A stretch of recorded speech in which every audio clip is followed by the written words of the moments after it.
Ya estamos con el psicoanalista, escritor, amigo Jorge Alemán. Hola, Jorge. ¿Qué tal, Roberto? Es un gusto estar con vos. Siempre aprecio mucho nuestra conversación. ¿Empezamos por el qué pasó? Bueno, la pregunta para mí tiene muchas vertientes. Primero, una impotencia por parte de las estructuras políticas clásicas de transformar las condiciones actuales del neoliberalismo. Los procesos, digamos, de concentración de riqueza y aumento de la desigualdad van volviendo a escala mundial impotentes a los proyectos transformadores. Es decir, hay un momento en que pierden su energía, hay un momento en donde se vuelve una inercia a la propia formación política. Eso tiene su propia especificidad en cada lugar, pero hay que tenerlo en cuenta. Es uno de los dramas, digamos, de los proyectos políticos que aún quieren tratar de, en el interior del neoliberalismo, establecer algunos diques, ¿no? Luego, después ya Argentina tiene componentes especiales. Ha ingresado a una serie de Netflix de terror que se explica más desde el libro de Freud de Psicología de las Masas, cuando Freud explica cómo la merma intelectual queda reducida, cómo hay un fenómeno de hipnosis colectiva, cómo hay un fenómeno de fascinación que impide escuchar, razonar y discernir lo que está en juego. Y esa desresponsabilización propia de las masas ha sido muy operativa, porque lo que me preguntan de todos los lugares del mundo, dado que vivo, como sabes, hace 47 años afuera, los que ya están muy acostumbrados a convivir con la ultraderecha, los que ya saben que la ultraderecha se pavonea por el mundo, es como un país que tuvo la política que tuvo con respecto a memoria, verdad y justicia, que tiene un movimiento nacional y popular que atravesó el siglo, que tiene un caudal intelectual serio. Hay una sorpresa inédita en el mundo de las culturas políticas y en el mundo de los analistas de una opción suicida, y de una opción que, según mi juicio, para responderte honestamente a lo que pasó, no se puede desresponsabilizar al votante. Es decir, es verdad que es un hecho traumático la inflación, es verdad que el 140%, la acumulación de pobreza, pero incluso pensando desde la lógica del bolsillo, salvo que le neguemos toda capacidad de discernimiento intelectual, pensando desde el bolsillo, han promovido la autodestrucción, la destrucción de los mismos que lo han votado. Recién estuve escuchando una estadística donde de cada 10 enfermeras hay 6 o 7, no me acuerdo cómo era el número, pero el número era espantoso, que votaron a Milei. Bueno, se puede decir, están engañados, no saben lo que hacen, se les propone un sufrimiento ahora, pero que ese sufrimiento después va a tener una buena solución. Eso es una lógica sacrificial. ¿En dónde está? Que después de ese libro de Job, después de un gran sufrimiento vendrán los días de felicidad. Es muy difícil entender la opción por la que... Fueron 8 años de caída de ingresos. Sí. Sí, es verdad. Pero, a ver, 8 años de caída de ingresos es cierto. Ahora, te puedo asegurar, Roberto, que yo conozco países que están mucho peor que este. Todo puede ser mucho peor. O sea, este país está en situaciones horribles. Ayer vi una larga fila en Constitución de gente con reposeras esperando sacar el billete a Mar del Plata, el que sale 3.000 pesos. Y pasaban la noche ahí con los niños para ir a Mar del Plata. Pero hay otros países donde eso es inconcebible, porque no hay Mar del Plata, ni hay vacaciones, ni hay... Entonces, sin relativizar ninguno de los datos terribles, traumáticos y horribles, y este dato que acabas de dar, todo puede ser mucho peor. Es decir, este mundo ha demostrado definitivamente que las situaciones pueden empeorar. Enfrente de España se está Marruecos. Si vos vas a Marruecos, en 3 kilómetros que hagas afuera de Tánger, empezás a ver burros, gente que camina descalza. Entonces, ¿cuál es? Es decir, la idea de que se pensó con el bolsillo, yo también me permitiría abrirla a consideración. Porque creo que hay una resistencia a pensar algo que ha sucedido, que ha surgido, un antiperonismo popular.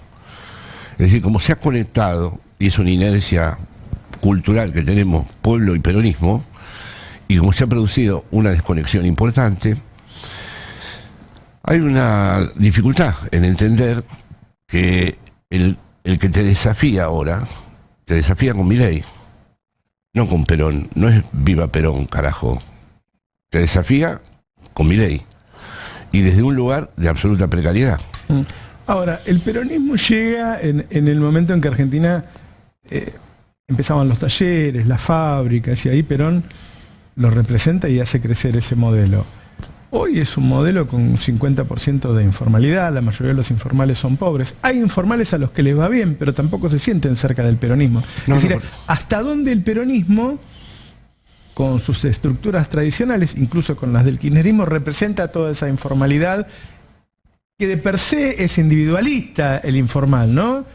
Es un tipo que se arregla solo. Si querés, uno podría sumarle el efecto de las redes. Vive solo. Hay una menor socialización de los jóvenes. Los jóvenes se comunican, no es lo mismo que socializar, ¿no? Es decir, bueno, correcto, sí. No, el peronismo no representa eso ya. Ahí está. No lo representa ya, pero digamos... es un argumento muy interesante y hay que radicalizarlo. Creo que ninguna cultura política de las que hemos conocido hasta ahora representa eso. Okay. Es decir, es como hay un país desconocido, es como un país con el que no se puede hablar. Es decir, uno se cree que el país en el que vive es el que vio la película 1985 o el que... Claro, y eso no es ese país. No es ese país. No. Ese país está entre nosotros. Hay miles de vidas que se han tejido en relación a ese mundo simbólico, pero ese mundo simbólico se derrumba, pero se derrumba en Occidente entero. Es decir, la cuestión esta del pasaje del capitalismo industrial al capitalismo postfordista, financiero, como se quiera llamar, el capitalismo de los algoritmos, ha provocado que las estructuras políticas clásicas estén todo el tiempo en una situación de impasse y de impotencia. Claro, claro.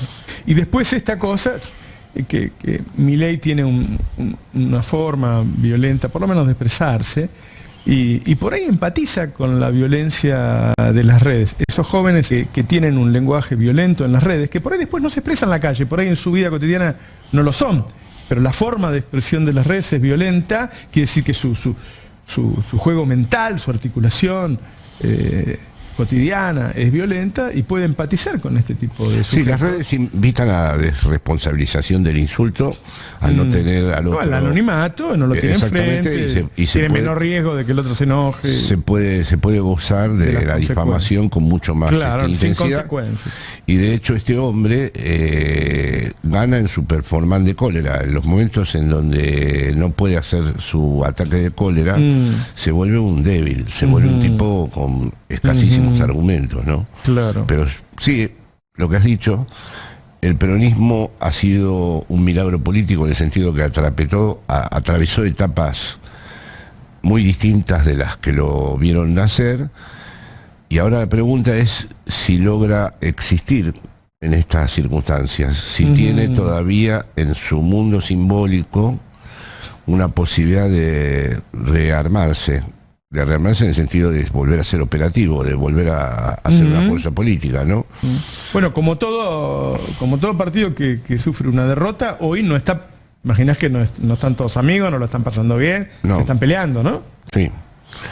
A mí me parece modestamente que hay un problema de fondo ahí, ¿no? El tabú de la palabra izquierda en este país ha llegado muy lejos, porque no es un problema nominal. Me da igual que no se ponga la palabra izquierda por delante. Podemos fue una experiencia muy interesante que modificó, ahora está en retirada, pero modificó la estructura política española sin la palabra izquierda. ¿Por qué no puede haber un movimiento de izquierda democrático, nacional y popular en Argentina? ¿Por qué esta división de aguas entre un movimiento que se caracteriza por la ubicuidad permanente y los cambios de lugares por ejemplo, ahora va a haber, ya se nombran algunos, entre comillas, peronistas para este proyecto, ¿no? ¿Por qué no puede haber una fuerza política con una frontera delimitada? Yo no sé si en un periodo histórico como este se puede una fuerza política que quiere ser nacional y popular permitir tener un núcleo ideológico tan difuso. Bueno, ahí dio la impresión de que lo implosionó la misma líder, ¿no? Porque Cristina sostiene un discurso de izquierda, pero elige candidatos de derecha. Y lo hizo 3 veces. Digo, no sé si llamarle derecha a Alberto, claramente como mínimo no vino a cambiar nada. No vino a cambiar nada. Entonces vos juntás votos, hacer operativos clamoras, exacto, tenés discursos de izquierda, pero cuando llega el momento, todo ese capital político se lo das a alguien que te puede caer mejor o peor, Massa terminó simpatizándole hizo al muy bien electorado las cosas, peronista, sí. hizo bien las cosas, es un hombre de derecha, digo, iba Sí. a poner a Melconian de ministro Hay de un Economía. punto de fuga en el discurso de Cristina que para una líder como ella, que es líder de una fuerza de izquierda o de una fuerza que tiene como antagonista la derecha, eso es clarísimo, porque uno puede decir, no, la para izquierda ya no va, Sí. pero la derecha sigue Así es. insistiendo y se nombra, y además te dicen zurdos de mierda, y como enseñó Eva Perón, que transformó los insultos en algo de los que se podía apropiar, cabecitas, camisados y que yo, uno tenía que decir, bueno, sí, somos zurdos de mierda.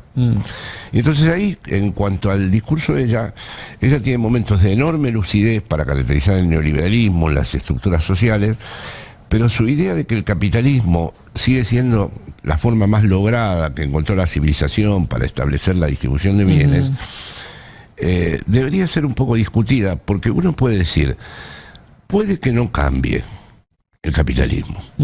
Lo puedo afirmar de este modo. Ahora, no puedo decir es imposible cambiarlo. Porque si digo es imposible cambiarlo, ya he retrocedido muchísimo con respecto a un proyecto. Otra cosa que yo diga, y puede que no cambie, puede que no cambie nunca, puede que no asistamos nunca a ver esa transformación. Pero son dos modalidades de enunciación distintas. Comprendo. Hablemos de violencia. Hay una violencia inorgánica, si se quiere, al que le da vuelo. Milei dijo, está la gente de bien, y los otros, Macri dijo, los jóvenes que votaron a Milei, los jóvenes revolucionarios que votaron a Milei, van a salir a enfrentar a los orcos. Orcos es deshumanizo, ¿no? En las calles, si se quieren resistir ¿Esas a esto. palabras son? Anoche, dijo que si había alguna resistencia, estaba hablando obviamente de sindicatos, organizaciones sociales, los jóvenes revolucionarios de Milei iban a salir a la calle a enfrentar a los orcos. Podemos hablar también de las relaciones de la vicepresidenta. Digo, ¿tenés temor a que haya una escalada de violencia? Sí. Sí. Para mí sí. Todos tenemos temor. Sí. Y creo que sería suicida. De todas maneras, me parece que la caracterización de Macri de jóvenes revolucionarios, dos amigos míos, una feminista española, han venido a estudiar todo esto y me contaban el búnker de Libertad Avanza como un carnaval, gente disfrazada con una motosierra en la cabeza, gente disfrazada con un león, o sea, habían adoptado la personalidad de los memes, ¿no? No sé si esos son, más allá de que efectivamente conocemos en Argentina patotas, grupos que pueden hacer daño y hay que estar muy prevenido y es un momento para organizarse bien y no exponerse. Pero lo de jóvenes revolucionarios, no sé, estará emulando las camisas negras del neofascismo, no sé, porque en el 44% de los votos de Massa sí hay estructuras sociales que tienen una experiencia histórica de lucha. Y hay muchísima gente que cuando pierda su trabajo o cuando vea que se derrumba su mundo, va a dar pelea. Va a dar pelea. Ahora, si resulta que se trata del 76 y que las Fuerzas Armadas embarcan en esa pelea, ya estamos en otro escenario todavía mucho más trágico. Ahora, si Macri tiene la irresponsabilidad por su odio a llamar a una contienda civil, y bueno, me parece que se va a equivocar para todos los proyectos, incluso del mercado, para todos los proyectos incluso empresariales, porque este país se va a volver un caos. Ahora, hay gente que quiere que este país sea un caos, puede ser, y hay sectores populares que quieren que este país sea un caos, puede ser. Cuando llegué a Ezeiza me sorprendió mucho una conversación con un taxista que me dijo que le iba a dar una oportunidad a Milei, y yo le dije, ¿y si esa oportunidad es la guerra? Y me dijo, ¿y que haya guerra? O sea que parece ser que hay muchas personas que estarían en una situación límite, en donde estarían dispuestas a... Por eso la idea de pensar con el bolsillo, la inflación, ojo, hay mucha gente que la idea de la destrucción la ha tentado. Se ha visto arrastrada y fascinada por la idea de una destrucción absoluta. Una pulsión destructiva, autodestructiva incluso. Bueno, todo el mundo lo va a terminar pensando así. Ha surgido esto. Ha surgido por múltiples razones que se fueron combinando en estos últimos años, ¿no? El dato que vos has dado de 8 años de caída del ingreso, la sensación que tienen de que están afuera, la sensación de que la política se autonomizó y no tiene nada que ver con la vida de ellos. Apelo al psicoanálisis. Este hombre, recién me lo ratificaba Rafael Bielsa, que trabajó con él 15 años, afirma que conoció a Conan, a su perro, en el Imperio Romano, y que Dios les dio, que ellos debían haberse enfrentado, pero que Dios les dio la orden que se unan para lograr y venir a Argentina. Sí, hay varias de esas. Él controla la eyaculación y eso le permite el contacto con Dios. La hermana encarna él es Moisés y la hermana encarna a Aarón. O sea, ahí hay un fenómeno que ocurrió en la pandemia, que emergió en muchos lugares del mundo, un discurso delirante con las vacunas, con la cuarentena como una imposición inventada por los políticos, etcétera, etcétera. Y todo fue canalizado por la ultraderecha. De eso no fue nada a la izquierda. Cuando empezaron todos los brotes delirantes en distintas ciudades del mundo, de marcha, el terraplanismo, la negación del cambio climático, la idea de que era una estafa la vacuna, la idea de que la cuarentena era toda una mentira, la izquierda quedó out. Con eso no pudo hacer nada, porque eso, hay una vinculación entre paranoia y ultraderecha estructural. Yo no quiero estigmatizar la experiencia humana de la locura, porque la respeto mucho, pero que se da el hecho de que esta cuestión megalómana, paranoica, de rehacer el mundo, de reinventarlo de nuevo, de que tenés una misión, de que has sido asignado por una fuerza divina a una misión que vas a tener que cumplir, está presente. Y en mucho, incluso por ejemplo el mismo Abascal, que al lado de Milei parece un normativizado, dijo en la televisión a Yolanda Díaz, ahí es donde pierde gran parte de su debate, que los educadores en los colegios que dan educación sexual tratan de orientar a los niños hacia lo trans, ¿no? Y ahí apareció el momento delirante del tipo. Es decir, que hay una conexión a pensar politológicamente entre locura y ultraderecha que todavía permanece un poco velada. Claro, claro. Los medios internacionales lo tomaron muy en cuenta ese detalle, además de hablar de extrema derecha. Todos. En todos han puesto el ultra que habla con los perros clonados. Hoy escuché que va a estar al frente del CONICET el que clonó al perro. Salomone. Qué bárbaro, ¿no? Estamos asistiendo a algo. Bueno, entonces el enigma es: ¿cómo soporta la sociedad esto que va a pasar? ¿Qué van a hacer? O sea, ¿van a asistir pasivamente a su autodestrucción? ¿Para dónde van a mirar? ¿Y a qué fuerzas políticas van a dirigirse? ¿Y a quién van a interpelar? Esto es lo que veremos en los próximos meses, ¿no?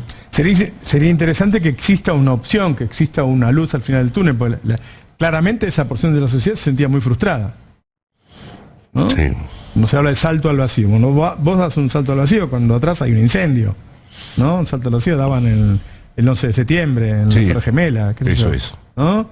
Entonces tiene que haber espacio para que vos vuelvas a un lugar habitable para salir del vacío. Y bueno, tiene que un espacio creador de comunidad. Es dificilísimo, pero va a tener que hacerlo. Pero sin embargo no es imposible, porque Axel ha logrado eso. O sea, ese es un dato muy interesante, porque la gente lo vota a Axel mayoritariamente y después esa misma persona va y le pone el voto a Milei. Hubo ahí, pensaron lo que estaban haciendo. A este lo quiero como gobernador y a este lo quiero como presidente. Sí, hubo un discernimiento público. Así es. Sí.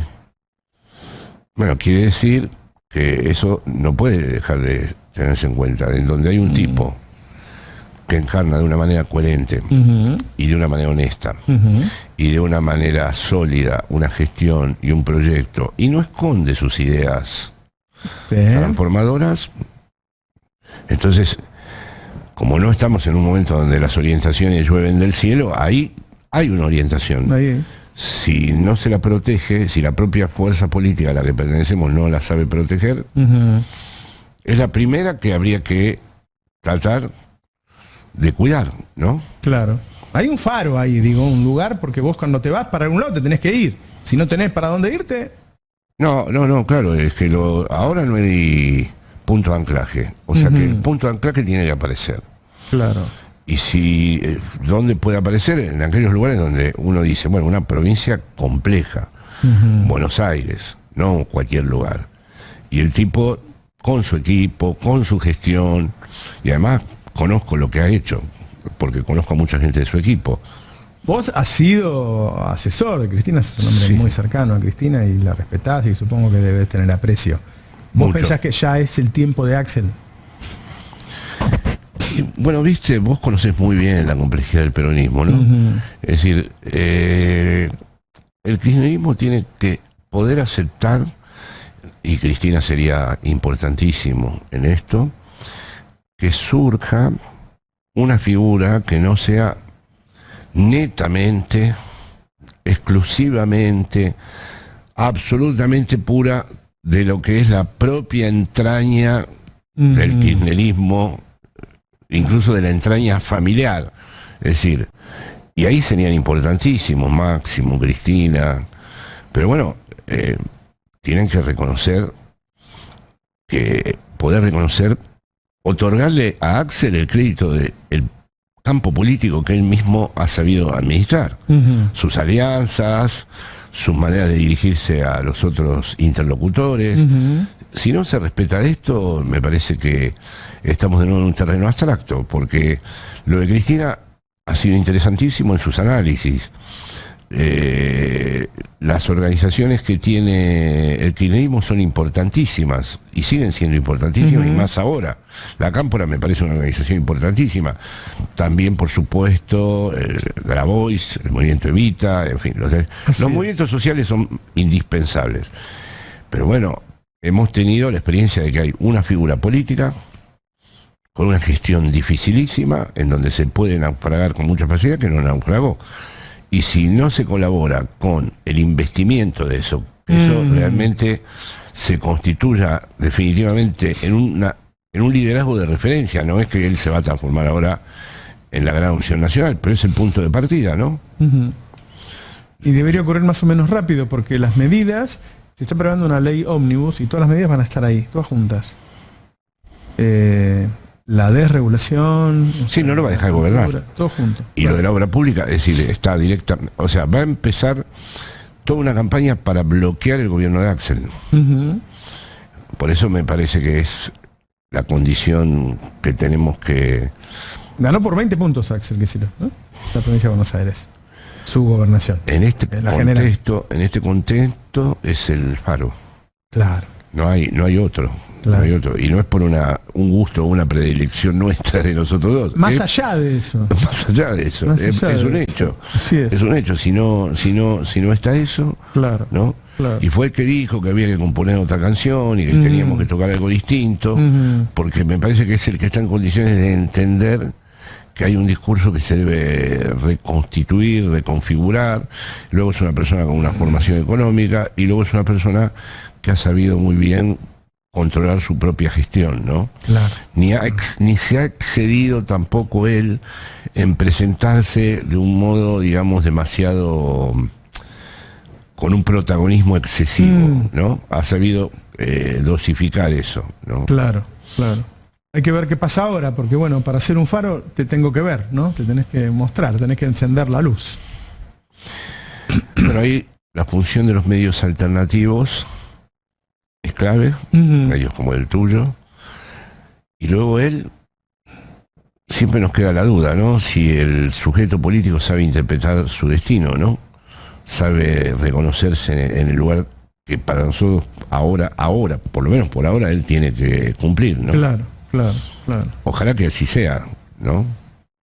Pero es subjetivo. Es decir, lo que acabas de decir, el dato de que lo han votado a él y han votado a Milei, quiere decir que hubo personas que determinaron y orientaron, ¿no? Igual es un campo de análisis interesantísimo, como un tipo que vota a ese muchacho. Bueno, por eso, en el fondo, no solo el peronismo no los representa, yo me siento que no represento a buena parte de esa gente y siempre me sentí como un periodista de los más cercanos a los humildes por mis orígenes, Sí. por mis mismas relaciones que sostengo hoy, y yo me sorprendí con esto, ¿no?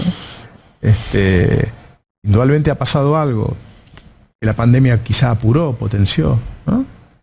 Y que las redes y todo este nuevo mundo de socialización o de no socialización va cambiando a la gente. Ahora, sea el colectivo que sea, hay que representarlos, porque si no es la anarquía, si no es... Sí, cambió la lógica en términos de la CLO de la cadena equivalencial. La CLO da un ejemplo de que una chica quería que le hicieran un aborto en una clínica, en los años 60, ponele, ¿no? No se lo hacen y ella tira un adoquín contra la clínica y grita "Viva Perón, carajo". Yo el otro día iba doblando por Montevideo y se acercaron dos muchachos, todavía no había habido elección, muchachos un poco hostiles, y dijeron "Viva Milei, la concha de tu madre". Entonces, es verdad que eso que antes era la provocación al statu quo, está de ese lado, ¿no? La rebeldía es de derecha ahora. Y no es la rebeldía, es la idea de, sí, a mí la idea que más me gusta es la de Gramsci de revolución pasiva. Ajá. Es una revolución pasiva, es decir, todos los aspectos de la revolución en el sentido de cambiar todo y originar una nueva raíz y producir un nuevo comienzo, pero invertida. De manera, Gramsci decía que a veces se producía este fenómeno de que un fracaso político hacía emerger la revolución pasiva, que era, es decir, por ejemplo, el franquismo fue una revolución pasiva. Esperemos que no tenga el mismo éxito. Es decir, el proyecto republicano era un proyecto revolucionario y Franco fue una revolución pasiva. ¿Por qué? Porque logró construir un consenso. Porque después de la destrucción organizó hubo un mundo franquista, una cultura franquista. Videla no lo fue, ¿no? Y estos tipos yo no creo que lo puedan ser, pero es el comienzo de, no es exactamente para mí una rebeldía de derecha, pero sí que en la cabeza de muchos es la idea de que hay un mundo que se va a acabar, hay un mundo que se va a terminar, ¿no? Yo no creo que puedan, porque esta semana el mundo que se iba a terminar, la gente todavía no sé si lo habrá recepcionado, pero ya está contaminado con el macrismo, además no tiene con qué sostener el proyecto, y además no sé hasta dónde el macrismo entiende, o sea, una cosa que provocativamente lo apoye, como dijo que salgan los revolucionarios, pero después no sé hasta dónde, dada la locura que hay, no sé si para un tipo que está ligado a los sectores internacionales va a embarcarse y de qué manera en esa locura. Hay que ver. Da la impresión de que no quiere formar parte ni él ni su grupo más íntimo del gabinete. Es decir, prefiero estar en las sombras que ser parte. ¿Y cómo no? Si acaba de leer todos los diarios. Claro. Le acaban de poner todos los diarios y no podés presentarte en ningún lado. Los chinos dijeron que ya querían ver esto de China. Lula dice que no va a venir porque está ofendido. Claro. ¿Y qué va a ir? ¿Va a ir al mundo y va a decir lo de los perros? O sea, ahí el tipo, quieras que no, por más de derecha que sea, tiene todavía un universo simbólico con el que no se puede mover con mucha comodidad, con un delirio como esto. Claro. No. Jorge, muchas gracias, No, gracias por a vos, pensar juntos un Roberto. rato. Gracias, gracias. Ahí venimos, dale.